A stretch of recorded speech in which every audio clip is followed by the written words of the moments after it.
Hello friends, എന്തൊക്കെയുണ്ട് വിശേഷം? സുഖല്ലേ? ഞാനിന്ന് ഉണ്ടാക്കാൻ പോകുന്നത് ഫിഷ് ബിരിയാണിയാണ്.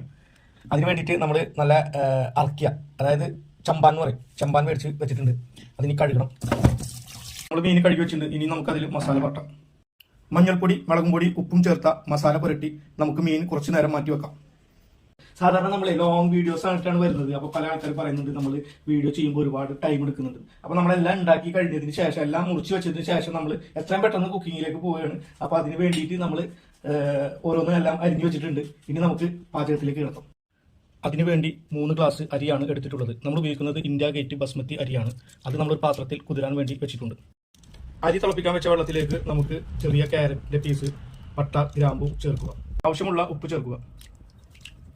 ഇതിലേക്ക് കുറച്ച് പശു നെയ്യ് ഒഴിച്ചു കൊടുക്കാം. നന്നായി തിളച്ചിട്ടുണ്ട്. നമുക്ക് കുതിർത്ത അരി അതിലിഞ്ഞ് ഇട്ട് കൊടുക്കാം. നമുക്കിനി മീൻ പൊരിക്കാൻ വേണ്ടി ചൂടാക്കാൻ വെച്ചിട്ടുള്ള പാത്രത്തിലേക്ക് വെളിച്ചെണ്ണ ഒഴിച്ചു കൊടുക്കാം. എണ്ണ നന്നായി ചൂടായിട്ടുണ്ട്. ഇനി നമുക്ക് അതിലേക്ക് പൊരിക്കാനുള്ള മീനുകൾ ഇട്ട് കൊടുക്കാം. നമ്മൾ മീൻ പൊരിച്ച് മാറ്റി വെച്ചിട്ടുണ്ട്. ഇഞ്ചി, പച്ചമുളക്, വെളുത്തുള്ളി നമുക്ക് മിക്സിയിലിട്ട് അരച്ചെടുക്കുക. നമുക്കിനി ബിരിയാണിക്ക് വേണ്ട മസാല പാകം ചെയ്യാം. ആദ്യം നമുക്ക് ഉള്ളി ഇടാം. മീൻ പൊരിച്ച എണ്ണയിൽ തന്നെയാണ് നമ്മൾ ഉള്ളി ഇട്ടിട്ടുള്ളത്. ആവശ്യത്തിനുള്ള ഉപ്പിട്ട് കൊടുക്കുക. ഉള്ളി നന്നായി വാടിയിട്ടുണ്ട്. ഇനി നമുക്കതിലേക്ക് ഇഞ്ചിയും പച്ചമുളകും വെളുത്തുള്ളിയും ചതച്ചെടുത്ത് കൊടുക്കാം. മുറിച്ച് വെച്ച തക്കാളിയും ചേർക്കാം. നന്നായി ഇളക്കി കൊടുക്കുക. കുറച്ച് കുരുമുളക് ചതക്കി മസാലയിലേക്ക് ഇട്ട് കൊടുക്കുക. കുറച്ച് മഞ്ഞൾപ്പൊടി ഇട്ട് കൊടുക്കുക. ഗരം മസാലപ്പൊടി ഇട്ട് കൊടുക്കുക. ചപ്പും പുതിനയും ഇട്ട് കൊടുക്കുക. ഇനി നമുക്കതിലേക്ക് കുറച്ച് തൈര് ഒഴിച്ചു കൊടുക്കാം. കുറച്ച് നേരം മൂടി വെക്കുക. അരി വെന്തിട്ടുണ്ട്. നമുക്കിനി അത് ഊറ്റാം.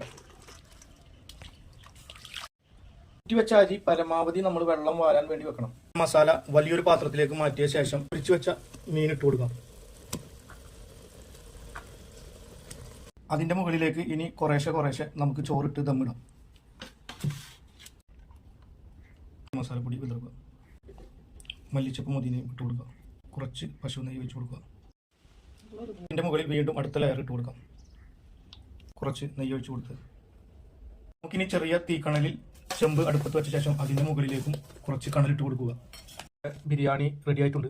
നമുക്കിനി അത് വേറൊരു പാത്രത്തിലേക്ക് മാറ്റാം. റൈസൊക്കെ വളരെ നല്ല രീതിയിൽ കിട്ടിയിട്ടുണ്ട്. കഴിച്ച് നോക്കിയിട്ട് നിങ്ങളോട് അഭിപ്രായം പറയാം എങ്ങനെയുണ്ടെന്ന്. നമ്മൾ ബിരിയാണിക്ക് തൈര് കൊണ്ടുള്ള കച്ചമ്പറാണ് ഉണ്ടാക്കിയിട്ടുള്ളത്. അടിപൊളി. കുറച്ച് കച്ചമ്പറും ഒഴിച്ചിട്ട് കഴിക്കുമ്പോൾ നല്ല ടേസ്റ്റ്. നിങ്ങൾ ഉണ്ടാക്കി നോക്കിയിട്ടാ. എന്തായാലും ഞാനിതൊന്ന് കഴിക്കട്ടെ. അപ്പം ഇനി അടുത്ത വീഡിയോയുമായി കാണുന്നവരെ ബൈ.